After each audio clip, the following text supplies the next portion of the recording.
Olha, eu estou de cor-de-rosa e quero apresentar vocês ao Vitor, que está de azul. Puxa vida, Vitor, por que você não se vestiu de cor-de-rosa? Pô, porque eu tava de viagem, assim, mas aí eu me arrumei uns rosinhas aqui para me acompanhar, para dizer que a liberdade não tem cor.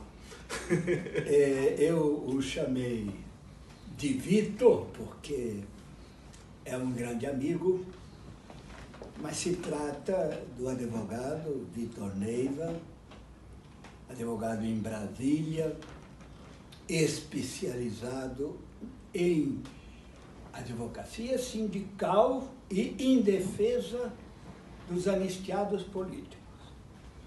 Eu conheci Vitor como advogado de presos políticos, reivindicando anistia, né? E que é o meu caso.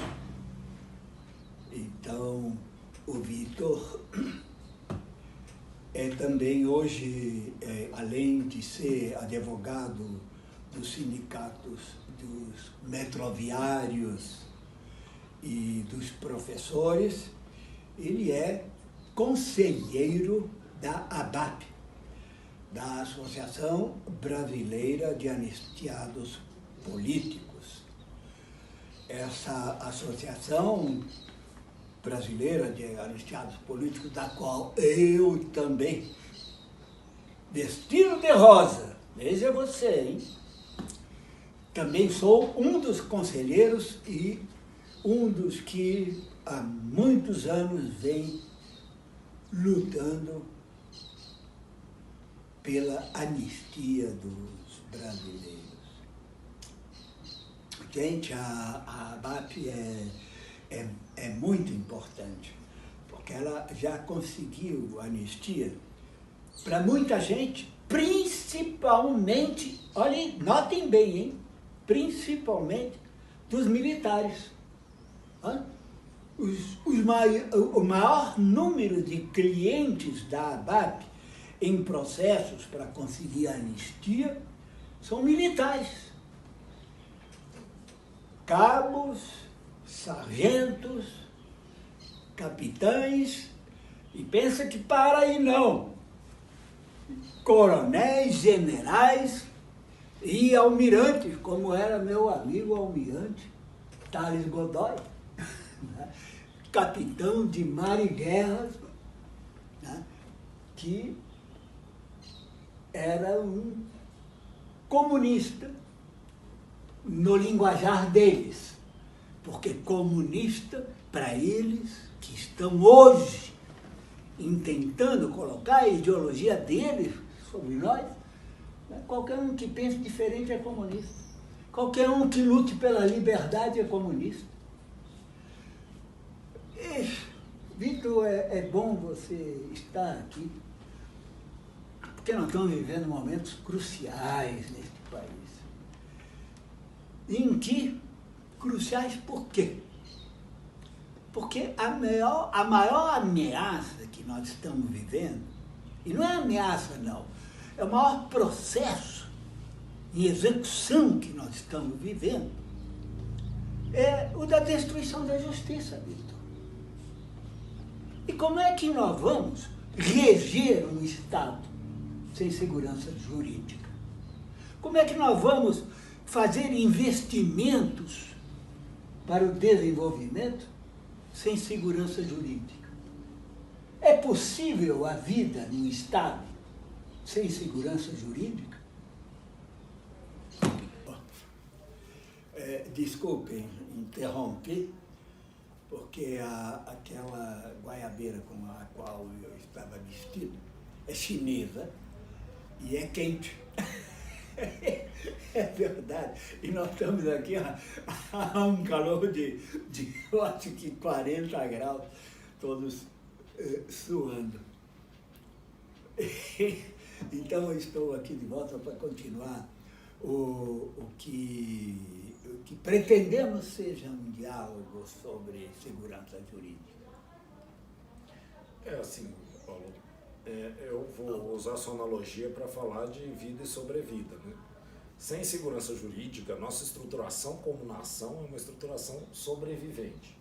Então, no seguinte sentido, ou seja, a partir do momento que você não tem certeza de nada, a sua capacidade de olhar para frente, de arriscar ou de fazer negócios, ela é sempre precarizada. E isso limita, pensando como um capitalista, limita o desenvolvimento econômico da mesma forma que limita uma realização social. Então, assim, hoje parece que a situação que a gente atingiu do ponto de vista de segurança jurídica, ela está um pouco mais crítica. A partir do momento que você tem o abandono ao texto, mais do que o abandono à jurisprudência, o abandono ao texto. Então, do dia para a noite, o certo fica incerto. E não se sabe mais o que qual é a lei que vale, né? Exatamente, ou seja, é muito a distinção entre o governo da lei e o governo dos homens. Ou seja, o governo da lei é aquele que tem pressupostos e valores pré-estabelecidos segundo o qual todos se governam. Isso tem um quê de impessoalidade, ou seja, independente de eu ser favorável às suas ideias ou desfavorável às suas ideias, se eu ser de um grupo, se eu ser do seu grupo ou não, aqueles valores e aqueles postulados, eles valem para que a gente se organize. A partir do momento em que, a depender de quem ocupa as posições de poder, esses valores começam a se fazer ou se desfazer, você começa a ter uma situação crítica de desconfiança. E essa situação crítica de desconfiança, ela inviabiliza a cooperação e alimenta a animosidade. Esse é o grande problema. Então, assim, a gente pode usar, por exemplo, como um exemplo do direito econômico é o caso da CEMIG. Eu gosto do caso da CEMIG, ou seja, você assina um contrato que está previsto uma ideia de renovação desse contrato. Agora, quando chega o momento de renovar, ele não pareceu interessante para o governo, se conversa, a jurisprudência se muda e de repente essa renovação não é necessária. Ou seja, você lá atrás, quando você realizou seu investimento, você já planejou a viabilidade dele com a renovação. A partir do momento que isso acontece, ok, para aquele que lucrou com essa não renovação, isso pareceu vantajoso no momento.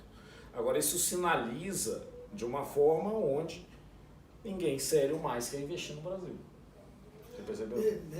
Vê o seguinte, a história nos mostra que a justiça foi instituída para proteger o status quo de uma plutocracia que veio desde a colônia, passou pela República Velha e persiste até hoje. Mas funcionava como justiça. Justiça para uma classe, mas funcionava como justiça. Sim, Não sim. sei se eu estou equivocado. Agora, essa confusão, esse desmantelamento da concepção do direito, do respeito às regras jurídicas e principalmente a Constituição, a mim, como jornalista, me parece que começa no STF com a introdução da teoria do fato, domínio do fato, para criminalizar o que era uma representação do poder popular. A partir daí, caramba, a gente só viu assim como que um processo de destruição da justiça. A justiça fica errática, Você não sabe o que ela vai defender, você não tem um norte, nem um sul, você não tem um rumo para a atuação do judiciário. Se transforma num partido político e, mais que isso, no meu ponto de vista, mais que num partido político, se transforma num poder legislativo. É assim. Me explica isso. Tá, vamos lá.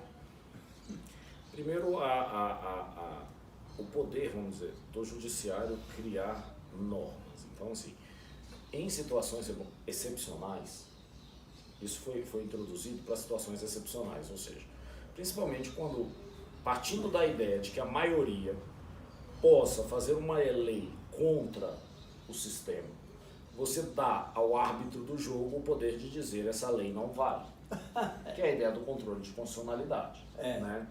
Então isso, inclusive, né, teoricamente, se mostrou muito valoroso.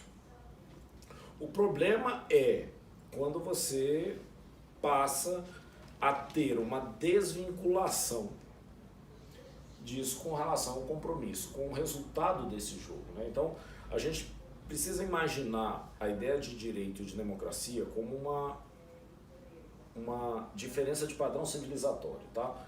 Então, vamos lá, você tem uma guerra. Numa guerra, o sujeito parte para destruir o inimigo e não tem nenhuma regra. Eu uso tudo que eu tenho e pronto.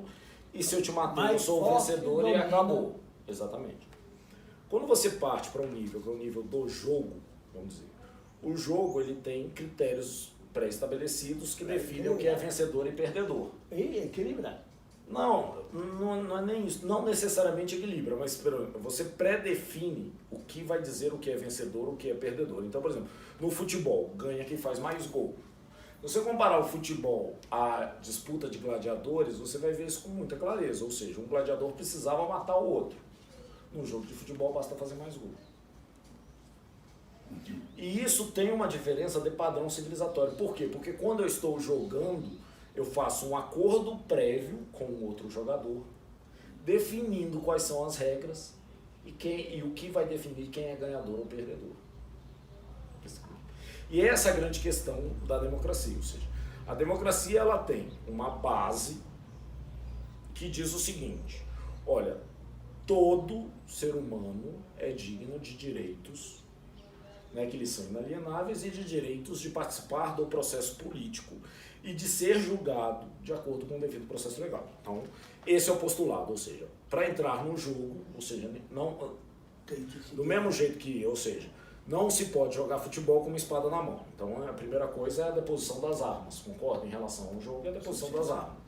Esse é o primeiro acordo. Esse é o primeiro acordo. Para que daí você defina quem ganha e quem perde a partir do convencimento e da estruturação das leis. Certo? Agora, o que acontece? A partir do momento em que, aí sim, vamos dizer, julgamentos como esse, que diz que, porque uma determinada falha aconteceu aqui, o chefe necessariamente de tudo sabia e por tudo é culpado, você já não tem uma deposição da arma, você já tem o uso do Estado como uma arma contra o inimigo. É o que eles chamam do direito penal do inimigo, ou seja, eu uso o direito penal não para te tratar como adversário, agora eu te trato como inimigo para te destruir. A partir do momento que essa disputa deixou de ser uma disputa entre adversários e passou a ser uma disputa como inimigo, você caiu no padrão civilizatório e você voltou para um ambiente de guerra. Você pode dizer que você saiu da vida e você passou a sobrevida. Por quê? Vamos chamar de sobrevida como um estado de insegurança. E é isso que está acontecendo, ou seja, você não pode, o resultado do jogo e as regras desse jogo, elas têm que ter uma estabilidade, porque é essa estabilidade que permite que você planeje a sua vida, que você prospere, que você evolua. Claro. E é assim que se estrutura Em uma qualquer nação. regime, né? Em qualquer regime, em qualquer nação. É isso que estrutura uma nação. Você percebeu? Essa comunhão desses valores básicos. Então, vamos dizer, esses valores básicos, né, quer dizer, nos estados contemporâneos, eles são definidos pela Constituição. Então, se a Constituição chega e fala, eu não posso prender sem trânsito em julgado, e você tem um entendimento que diz que o trânsito em julgado é o esgotamento dos recursos, a título de uma mudança de interpretação, você está prendendo uma pessoa antecipadamente, você está melando o jogo. É como se você estivesse no futebol fazendo um gol de mão. E quando começa a dizer que gol de mão vale, para você sair do futebol, acabou o futebol. Né? Exatamente. Virou handball. É, handball ou basquetebol, e a tendência é que com o tempo vire pancadaria. E é esse, né, objetivamente, o grande prejuízo que se tem com, né, o desfazimento desses valores e com o descompromisso com essa carta. Então, quer dizer, hoje a interpretação ela é de ocasião. E essa interpretação ela pode ser, inclusive, contrária àquilo que o texto diz. Você percebeu? Então, se você começa a achar isso legítimo, você já não tem mais um jogo. Ou seja, quem eu colocar ali, ele pode dizer o que quer que seja, desde que seja a meu favor. Você percebeu? Você já está falando de o poder aos amigos tudo, aos inimigos a lei. E com essa teoria do domínio do fato, eles destruíram o comando do PT, né? Eles pegaram o presidente, né, que era o Genuíno, né? Pegaram o secretário-geral, que era o Zé Dirceu, e pegaram o tesoureiro, né, que era o Delúbio, cabeça, tronco e membro. Acabaram com o partido. Em base a uma teoria espúria que eles interpretaram mal lá da Alemanha. A teoria em si, ou a tese em si, imagina o seguinte, um acadêmico... Esse Barbosa, para mim, é um pulha, um oportunista, que fez isso para ganhar dinheiro e comprar propriedade em Miami. Eu não posso dizer isso. Mas eu não posso dizer isso. Eu posso. Agora eu posso porque sei que ele tem as propriedades em Miami e em Paris. Mas assim, o que eu chego a dizer é o seguinte, olha, essa teoria, por exemplo, aplicada ao acidente da Samarco, levava à prisão toda a diretoria da Vale, por exemplo. Pois é, não levou. Você entendeu? São esses os casos. A grande questão é o quê? Que o critério de julgamento, ele precisa ser universalizável. Ou seja, se eu condeno uma pessoa com base nesse argumento, eu tenho que ter condição de condenar todas as pessoas que, dentro daquele argumento, estariam dentro daquele conjunto. Essa é um dos elementos essenciais da imparcialidade. Eu não posso adotar um critério aqui um critério acolá, que é a história dos 2 pesos, 2 medidas. Essa que é a grande questão. E o argumento que aí, de certa forma, eu concordo, ou seja, a aplicação da teoria do domínio do fato mudou o patamar da liberdade de julgamento em processos criminais, ou seja, você passou a adotar a ideia de uma prova presumida. Né? A prova presumida, ela é um critério perigosíssimo. Você sabia, ou você teria que saber, né? Não é nem você sabia, você teria porque assim, se a gente for imaginar, eu não vejo diferenças estruturais entre a ideia da prova presumida e da guerra preventiva, ou seja, você pode vir a me atacar, então eu te ataco antes. Que é, por exemplo, o que o Bush usou, você percebeu? Ou seja, é essa questão do critério que marca um decréscimo de padrões civilizatórios. A partir do momento, então, se você for usar a análise, você começou a adotar o parâmetro das guerras preventivas e a gente mudou de patamar do ponto de vista de beligerância no mundo. O mesmo pode estar vindo a acontecer a partir do momento que você faz isso. Ou seja, a partir do momento que você legitima o uso de critérios diferentes de acordo com o julgado e o julgador, o sujeito que é amigo do julgador se sente mais à vontade de fazer coisas que estão em desacordo com a lei. Então daí você vai ver o aumento de vítimas no campo, o aumento de assassinatos de indígenas e ultimamente o aumento dos feminicídios. Percebeu? Então assim, tudo é relacionado, porque a ideia do direito penal é o quê? Ela tem na sua essência usar o caso de exemplo. Olha, isso aqui não vale, isso aqui não pode, não é para ninguém fazer isso. Se você permite que alguns façam e outros não, você não passou um recado estruturado para a sociedade, você percebeu? E essa margem de segurança deixa que o amigo do poderoso se sinta mais à vontade para fazer o que... Deitar e rolar. Exatamente.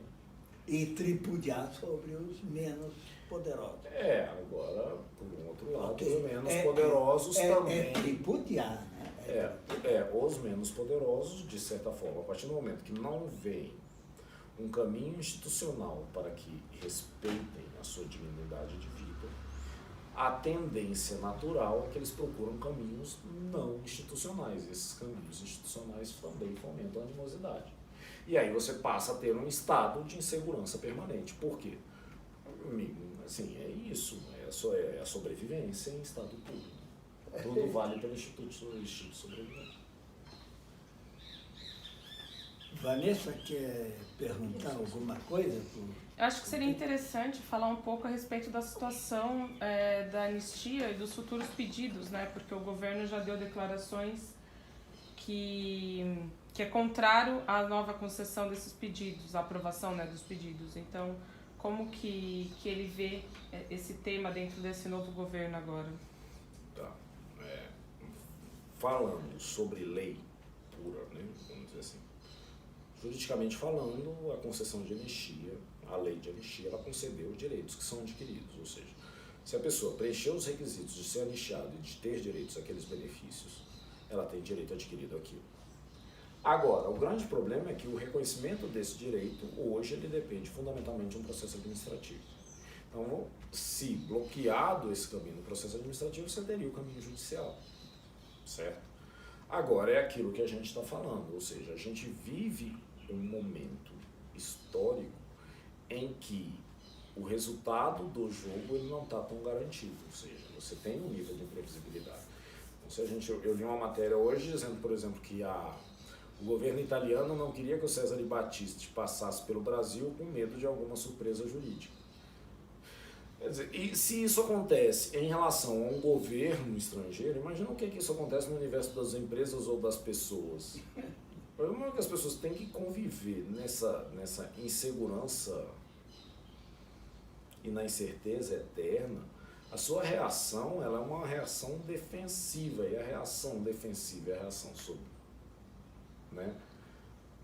sobrevivência, sobre o prisma da sobrevivência, ela legitima um aumento da agressividade e da animosidade como um todo. A tendência, infelizmente, ela não é uma tendência favorável. Você percebe assim? Se o que a gente quer é se constituir como nação, né, e ter respeitado os seus direitos fundamentais, você percebeu? Não é dando sinais dissonantes do que é direito e o que não é direito. E é, infelizmente, o que eu entendo que a gente vem fazendo. Pois é, Vitor, essa questão de tirar do Ministério da Justiça a Comissão de Anistia e passar para o Ministério da Mulher e dos Direitos Humanos e que mais? Família. Hã? Família. Agora é Ministério da Mulher, dos Direitos Humanos. Mulher, Família e Direitos Humanos. Mulher, Família Direitos Humanos está em último lugar. É isso aí. Sim. E aí a Comissão de Anistia, que era do Ministério da Justiça, desde que foi criada, agora passa para esse ministério. Né? Quando um jornalista perguntou para a eleita de Jesus o que ia ser das questões dos anistiados. Perdida no tempo e no espaço, ela achou que estavam perguntando para ela sobre a Comissão da Verdade. Perguntaram sobre a Comissão da Anistia, mas como também a Comissão da Verdade está sobre a jurisdição dela. Mas, olha, nesse imbróglio todo, nessa ignorância toda, talvez ali o Cristo, né, tenha iluminado essa mulher. Ela disse, no passado a gente não mexe. Ou seja, Mas é isso. constitucionalmente, né? Mas é isso. É importante a gente ter essa clareza, ou seja, é importante a gente ter essa clareza, ou seja, você rompe uma determinada organização política e funda uma Constituição. Nessa Constituição, o Estado assume que cometeu erros, né? E assume o compromisso de indenizar aquelas vítimas daqueles erros. De reparar os... De reparar, exatamente. Não, ou seja, assumiu aquele compromisso. De reparação. Assim, eu não consigo ver como mudar esse compromisso sem mudar institucionalmente o regime político. A questão, e isso, assim, né, o Bolsonaro, nesses dias de governo, esse governo, nesse dia, ele tem se mostrado muito hábil no sentido de quê? De inviabilizar administrativamente a realização desses direitos, ou seja, eu transfiro a demarcação de terra indígena para o Ministério da Agricultura e como não tem prazo para decidir, isso fica por isso mesmo. O mesmo pode acontecer com relação aos requerimentos de anistia. Né? Assim, o nosso regime constitucional diz que a alternativa para isso é o recurso ao judiciário. Né? E assim, é o que eu vejo hoje como alternativa. Eu, pessoalmente, a minha análise jurídica é que, do ponto de vista daqueles direitos que já foram assegurados, tanto pela Constituição quanto pela Lei 10.559, isso não pode ser cassado para aqueles que preencheram aqueles requisitos na data em que houver alguma mudança legislativa. É essa a grande questão. Assim, juridicamente é isso, é o que diz a jurisprudência, possivelmente é o que diz o entendimento sobre direito adquirido antes mesmo de eu nascer. Agora, isso não impede que se tente mudar o regime jurídico ou que se tente, eventualmente, alguma interpretação heterodoxa. Eu, pessoalmente, não acredito nesses casos. Até por quê? Porque, a gente tem recentemente o julgamento do Supremo, né, no 553.710, que diz que essas indenizações têm que ser pagas, inclusive independentemente de precatório, ou seja, essa é uma discussão que a gente tem que acabar. Então o judiciário mandou um julgamento, num caso de repercussão judicial, dizendo, olha, você disse que tem que indenizar, você reconheceu o direito de indenização, então você tem que pagar essa indenização e vamos parar de discutir isso. Você percebeu? Como a gente, vamos lembrar que a gente até, nós nos referimos de que se não a maioria, o grande percentual dos anistiados são todos militares. O maior processo da ABAP é um processo, né, da aeronáutica, pois são todos militares. Tem os processos da arenia, dos marinheiros, também um enorme processo. Sim. Tem os processos dos sargentos e dos cabos do exército. Nossa Senhora, a quantidade de militares anistiados é enorme. É assim, seguramente. Agora, independentemente disso, assim, é uma coisa que a gente tem que reconhecer, e eu acho que isso é importante, que chama atenção, é o quê? Que eu entendo que o nosso processo de anistia ele foi mal feito. No sentido de que ele foi no sentido de construir uma indenização do que de revelar a história. Então chega e fala, eu vou dar a indenização pelas vantagens, de acordo com a posição profissional que você teria se você não tivesse perseguido. Você percebeu? Então, ou seja, eles construíram um processo de anistia de uma forma em que o anistiado chega nesse processo mais tendo que dizer da sua trajetória profissional do que o que o Estado fez com ele. Você percebeu? A Comissão da Verdade colocou as coisas no lugar. Né? Sim, exatamente. Você percebeu? Que aí a Comissão da Verdade, exatamente por quê? Porque o mais importante em processos dessa natureza é dizer aquilo que é inadmissível que o Estado faça. Porque esse recado ele tem que ser claro para os governantes do passado, para os do futuro e assim por diante. Porque a partir daí você tem uma alteração do padrão civilizatório. Percebeu? Olha, eu não posso punir você por conta das suas convicções políticas. Eu não posso te demitir, eu não posso te prender sem devido processo legal, eu não posso fazer nada disso. Ou seja, você tem a liberdade de pensar. Você tem a liberdade de se expressar.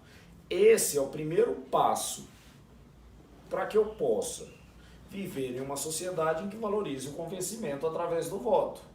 Se eu não posso pensar livremente, como é que eu posso convencer? Então, essa é a grande questão. É como se eu colocasse um dos times para jogar sem poder usar os pés, usando a analogia do futebol de novo. É uma situação absolutamente surreal. Ou seja, o fato da gente não ter concluído esse processo de anistia permite que se reinstaure uma caça às bruxas, que é o que a gente está vendo. É aquela história, a pessoa que não compreende a sua história está condenada a repetir os erros do passado. Infelizmente é o que a gente está fazendo. Bom, Vitor, Não sei se foi direito, não foi. Foi muito bom ter você aqui. Caramba, né? Deu uma aula de direito para todos nós. Olha, vocês que estão nos vendo, acompanhe Diálogos do Sul, que você vai aprender um pouco de direito aí com as palavras do Vitor. E não esqueçam, para a gente continuar dando esse tipo de esclarecimento para vocês, nós precisamos do seu apoio. Apoio é fácil, é só se subscrever. Subscreva-se lá no site, está lá, dá um clique, né? Tem lá para o Zap, assim, você tem ali no telefone e tal, dá um clique e você está inscrito para receber o boletim dos diálogos. Ele é assinante de Diálogos do Sul, como vocês devem ser.